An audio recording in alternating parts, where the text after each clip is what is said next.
Hi, I'm Alise Isbell, and my company is called Rightwise Communications, and we design and deliver corporate training for immediate impact on work. And I'm doing a series about gaslighting.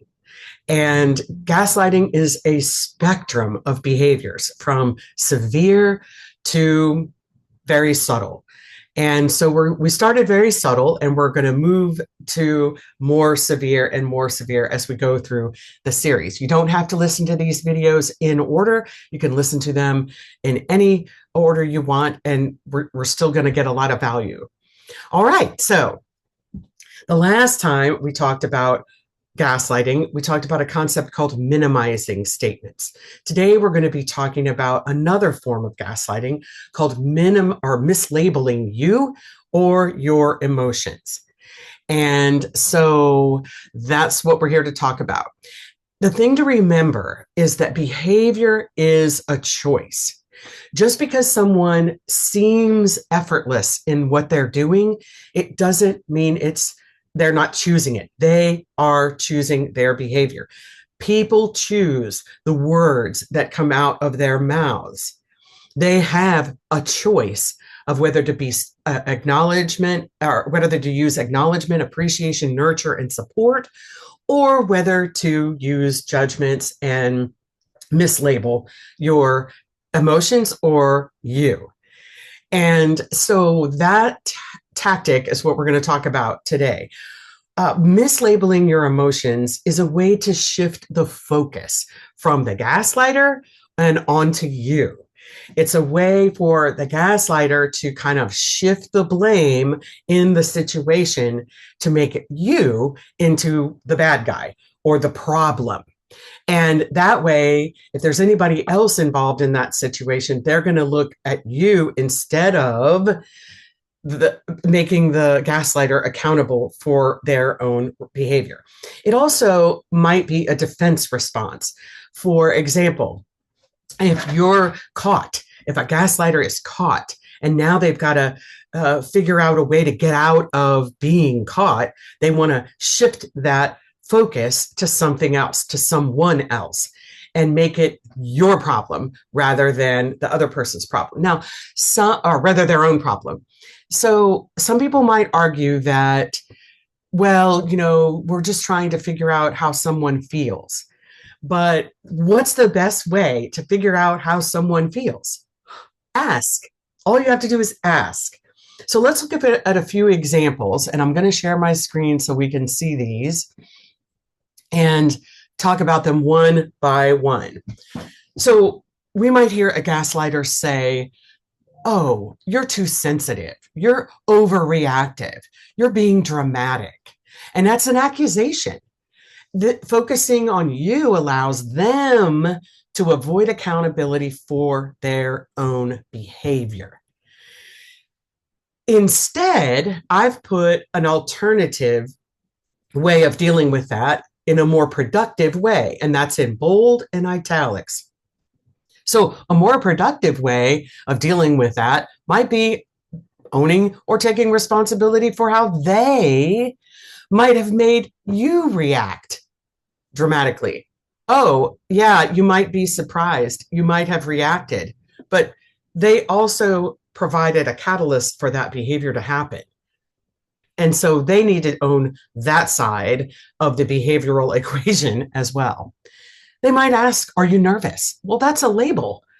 You might have been just fine 5 seconds ago until they accused you of being nervous. And yes, they're asking a yes-no question.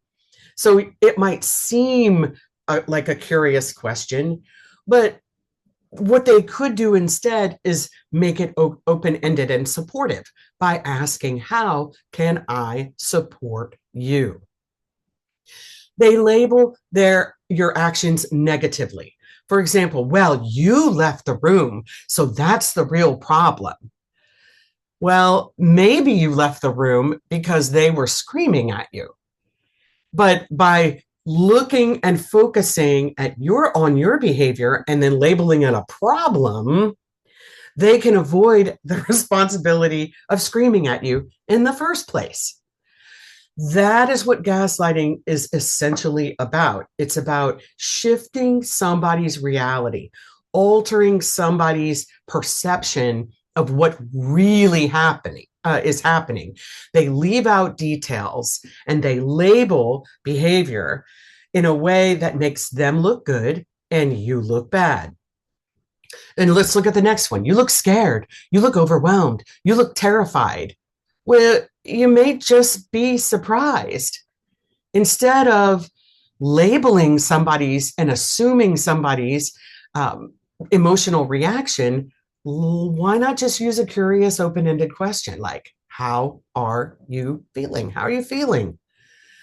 You look angry, enraged, scary. Well, you may just be concentrating. And so we want to use a curious phrase. It seemed like you might be angry. Is there anything I can do to support you? It seemed, the word seemed is not an accusation, it's a guess. And that way, the person has an opportunity to argue back and say, no, no, I don't feel angry. I don't feel enraged. It just seemed like I might. And so they can take up for themselves and they can respond back with a counter argument if you might be inaccurate at labeling their particular emotion. The best thing to do is to ask an open-ended question. The last one is, I was just kidding. You can't take a joke. You don't have a sense of humor. Well, you might have a sense of humor. And the real thing might be that they didn't mean it as a joke in the first place.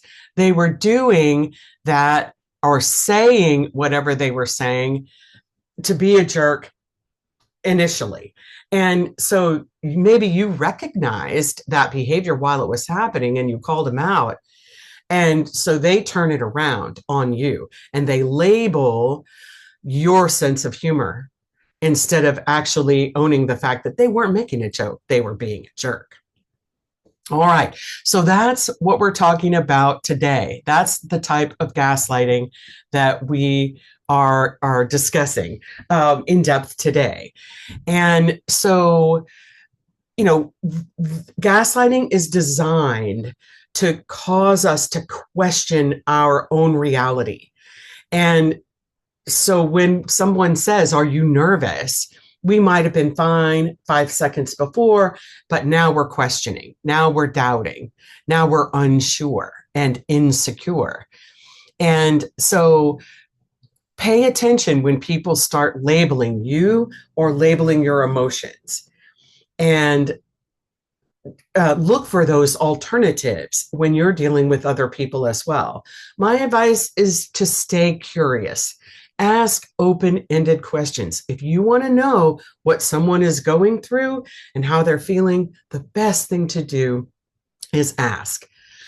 All right, until next time, I'm Alise Isbell, and my company is called Rightwise Communications. If you are interested in communication training courses, we have lots to offer. Feel free to get in touch with me, and good luck with this. And until next time, and we'll talk about another type of gaslighting. Have a great day.